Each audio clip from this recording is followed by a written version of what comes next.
Código de Processo Civil.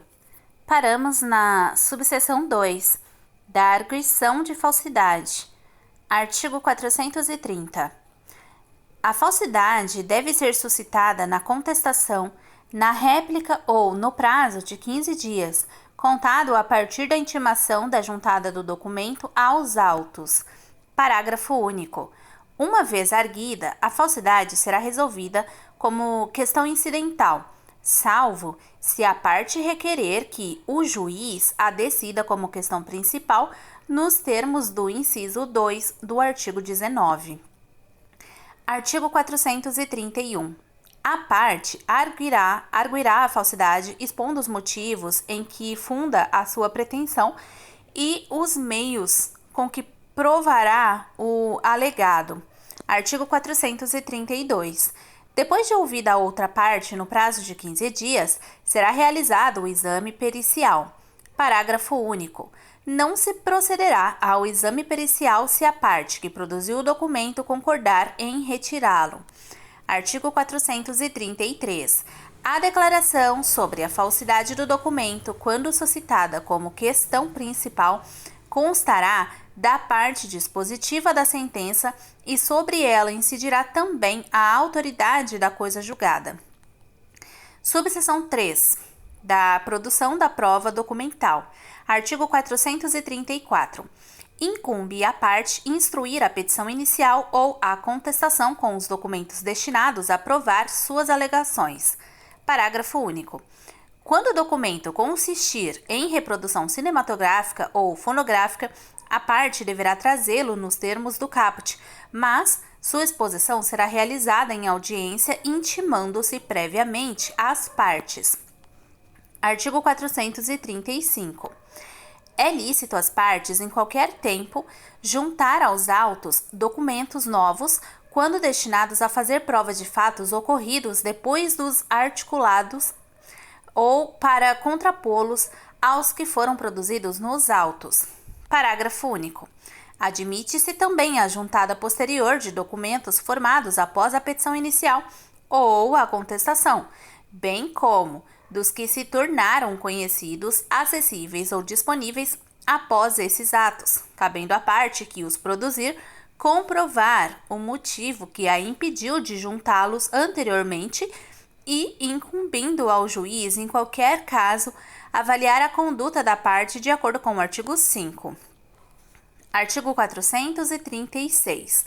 A parte intimada a falar sobre o documento constante dos autos poderá: Inciso 1. Impugnar a admissibilidade da prova documental.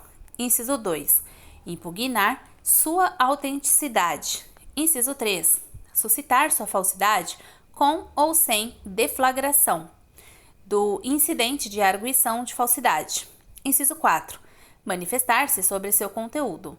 Parágrafo único. Na hipótese dos incisos 2 e 3, a impugnação deverá basear-se em argumentação específica, não se admitindo a alegação genérica de falsidade. Artigo 437. O réu manifestar-se-á na contestação sobre os documentos anexados à inicial e o autor manifestar-se-á na réplica sobre os documentos anexados à contestação. Parágrafo 1. Sempre que uma das partes requerer a juntada de documento aos autos, o juiz ouvirá a seu respeito a outra parte, que disporá no prazo de 15 dias para adotar qualquer das posturas indicadas no artigo 436. Parágrafo 2. Poderá o juiz, a requerimento da parte, dilatar o prazo para manifestação sobre a prova documental produzida, levando em consideração a quantidade e a complexidade da documentação. Artigo 438. O juiz requisitará as repartições públicas em qualquer tempo ou grau de jurisdição. Inciso 1. As certidões necessárias à prova das alegações das partes. Inciso 2. Os procedimentos administrativos nas causas em que forem interessados a União, os Estados, o Distrito Federal, os municípios ou entidades da administração indireta. Parágrafo 1. Recebidos os autos, o juiz mandará extrair, no prazo máximo improrrogável de 1 mês, certidões ou reproduções fotográficas das peças que indicar e das que forem indicadas pelas partes, e em seguida devolverá os autos a repartição de origem. Parágrafo 2. As repartições públicas poderão fornecer todos os documentos em meio eletrônico, conforme disposto em lei, certificando, pelo mesmo meio, que se trata de extrato fiel do que consta em seu banco de dados ou no documento digitalizado. Seção 8. Dos documentos eletrônicos.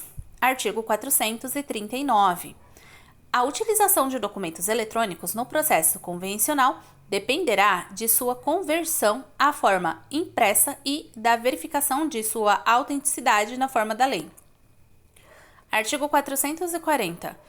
O juiz apreciará o valor probante do documento eletrônico não convertido, assegurado às partes o acesso ao seu teor. Artigo 441. Serão admitidos documentos eletrônicos produzidos e conservados com a observância da legislação específica. Seção 9. Da prova testemunhal. Subseção 1. Da admissibilidade do valor da prova testemunhal. Artigo 442. A prova testemunhal é sempre admissível, não dispondo a lei de modo diverso. Artigo 443. O juiz indeferirá a inquirição de testemunhas sobre fatos, inciso 1, já provados por documento ou confissão da parte, inciso 2, que só por documento ou por exame pericial puderem ser provados. Artigo 444. Nos casos em que a lei exigir prova escrita da obrigação, é admissível a prova testemunhal quando houver começo de prova por escrito, emanado da parte contra a qual se pretende produzir a prova. Artigo 445. Também se admite a prova testemunhal quando o credor não pôde ou não podia, moral ou materialmente, obter a prova escrita da obrigação em casos como o de parentesco de depósito necessário ou de hospedagem em hotel ou em razão das práticas comerciais do local onde contraída a obrigação. Artigo 446. É lícito à parte provar com testemunhas, inciso 1, nos contratos simulados, a divergência entre a vontade real e a vontade declarada. Inciso 2, nos contratos em geral, os vícios de consentimento. Artigo 447. Podem depor como testemunhas todas as pessoas, exceto as incapazes, impedidas ou suspeitas. Parágrafo 1. São incapazes. Inciso 1. O interdito por enfermidade ou deficiência mental. Inciso 2. O que acometido por enfermidade ou retardamento mental ou ao tempo em que ocorreram os fatos não podia discerni-los ou ao tempo em que deve depor não está habilitado a transmitir as percepções. Inciso 3. O que tiver menos de 16 anos. Inciso 4. O cego e o surdo, quando a ciência do fato depender dos sentidos que lhes faltam. Parágrafo 2. São impedidos. Inciso 1. O cônjuge, o companheiro, o ascendente e o descendente em qualquer grau e o colateral até o terceiro grau, de alguma das partes, por consanguinidade ou afinidade, salvo se o exigir o interesse público ou, tratando-se de causa relativa ao estado da pessoa, não se puder obter de outro modo a prova que o juiz repute necessária ao julgamento do mérito. Inciso 2. O que é parte na causa. Inciso 3. O que intervém em nome de uma parte como o tutor, o representante legal da pessoa jurídica, o juiz, o advogado e outros que assistam ou tenham assistido às partes. Parágrafo 3. São suspeitos. Inciso 1. O inimigo da parte ou o seu amigo íntimo. Inciso 2. O que tiver interesse no litígio. Parágrafo 4. Sendo necessário, pode o juiz admitir o depoimento das testemunhas menores, impedidas ou suspeitas. Parágrafo 5. Os depoimentos referidos no parágrafo 4 serão prestados independentemente de compromisso e o juiz lhes atribuirá o valor que possam merecer. Artigo 448. A testemunha não é obrigada a depor sobre fatos, inciso 1, que lhe acarretem grave dano, bem como ao seu cônjuge ou companheiro e aos seus parentes consanguíneos ou afim, em linha reta ou colateral, até o terceiro grau. Inciso 2. a cujo respeito por estado ou profissão deva guardar sigilo. Artigo 449. Salvo disposição especial em contrário, as testemunhas devem ser ouvidas na sede do juízo. Parágrafo único.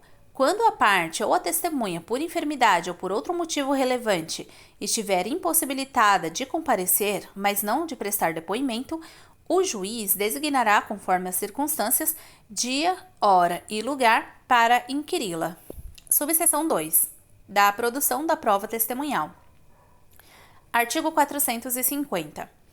O rol de testemunhas conterá, sempre que possível, o nome, a profissão, o estado civil, a idade, o número de inscrição no cadastro de pessoas físicas, o número de registro de identidade e o endereço completo da residência e do local de trabalho. Artigo 451. Depois de apresentado o rol de que tratam os parágrafos 4 e 5 do artigo 357, a parte só pode substituir a testemunha, inciso 1, que falecer, inciso 2, que por enfermidade não estiver em condições de depor, inciso 3, que tendo mudado de residência ou de local de trabalho, não for encontrada. Artigo 452. Quando for arrolado como testemunha, o juiz da causa, inciso 1, declarar-se-á impedido se tiver conhecimento de fatos que possam influir na decisão, caso em que será vedado a parte que o incluiu no rol desistir de seu depoimento. Inciso 2.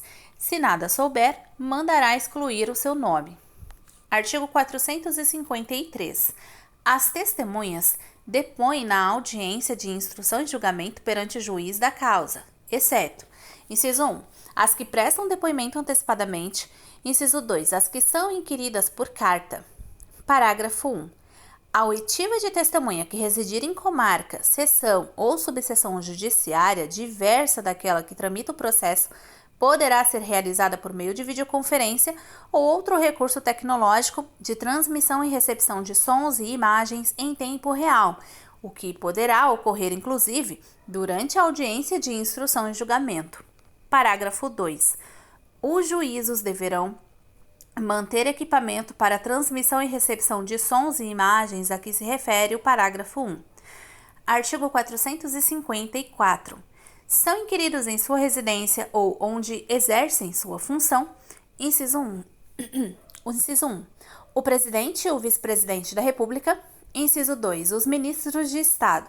Inciso 3. Os ministros do Supremo Tribunal Federal, os conselheiros do Conselho Nacional de Justiça e os ministros do Superior Tribunal de Justiça, do Superior Tribunal Militar, do Tribunal Superior Eleitoral, do Tribunal Superior do Trabalho e do Tribunal de Contas da União. Inciso 4. O Procurador-Geral da República e os conselheiros do Conselho Nacional do Ministério Público. Inciso 5. O Advogado-Geral da União, o Procurador-Geral do Estado, o Procurador-Geral do Município, o Defensor Público-Geral Federal e o Defensor Público-Geral do Estado. Inciso 6. Os senadores e os deputados federais. Inciso 7. Os governadores dos estados e do Distrito Federal. Inciso 8. O prefeito. Inciso 9. Os deputados estaduais e distritais. Inciso 10. Os desembargadores dos tribunais de justiça, dos tribunais regionais federais, dos tribunais regionais do trabalho e dos tribunais regionais eleitorais e os conselheiros dos tribunais de contas dos estados e do Distrito Federal. Inciso 11. O Procurador-Geral de Justiça. Inciso 12. O embaixador de país que por lei ou tratado concede idêntica prerrogativa a agente diplomático do Brasil. Parágrafo 1. O juiz solicitará à autoridade que indique dia e hora e local, a fim de ser inquirida, remetendo-lhe cópia da petição inicial ou da defesa oferecida pela parte que a arrolou como testemunha. Parágrafo 2. Passado um mês sem manifestação da autoridade, o juiz designará dia, hora e local para o depoimento, preferencialmente na sede do juízo. Parágrafo 3.